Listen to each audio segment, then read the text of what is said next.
Quan una persona fa una donació de Moldós, estem salvant una vida, ja sigui d'un infant o d'un adult, a qualsevol lloc del món.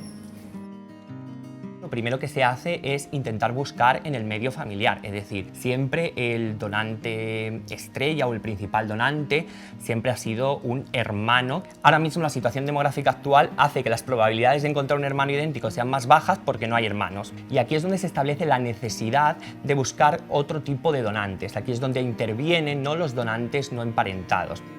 Més de la meitat dels trasplants avui en dia que reben els pacients són de donants no familiars, donants anònims. Arrel d'un company de bombers a Barcelona que va ser diagnosticat de leucèmia, el Santi, em vaig fer donant i menys d'un any m'havien trucat que era compatible amb una persona. Hi ha dues formes de fer la donació. Una, que realment avui dia és una minoria, més d'un 5% aproximadament de les donacions, que és l'extracció directa de Moldós i que es fa a quiròfan, i la que fem servir habitualment, que és la donació mitjançant sang perifèrica. Avui la donació es fa recollint les cèl·lules a partir de les mateixes venes que es fan servir per donació de sang.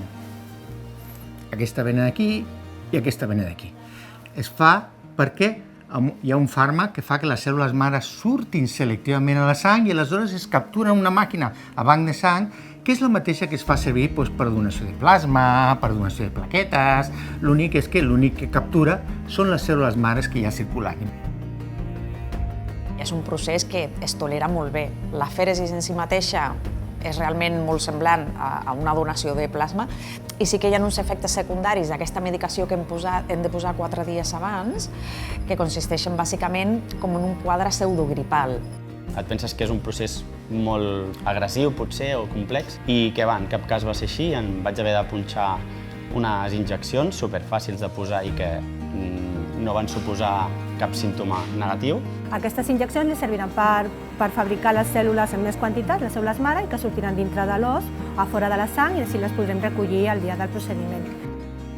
El perfil ideal del donant de Moldós és el d'un noi jove amb menys de 40 anys, però preferiblement menys de 30, i això és per un motiu molt clar, molt científic, i és que quan més joves som, més fàcil és que la resposta a aquest fàrmac que posarem, aquesta medicació, per estimular que les cèl·lules mares surtin a la sang perifèrica, és molt bona.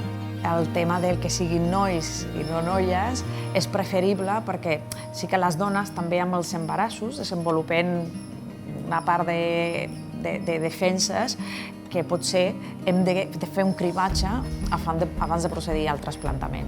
Nosaltres rebem sol·licituds per qualsevol centre de trasplantament arrel del món.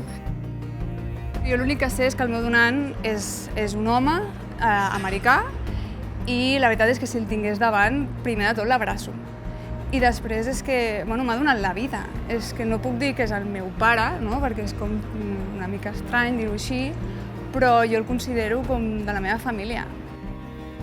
Has de donar entre la tranquil·litat, acompanyar, informar, però al mateix temps també resituar el pacient i a la família en la situació que estem. És molt complexa, però quan al final tot acaba bé és molt satisfactori.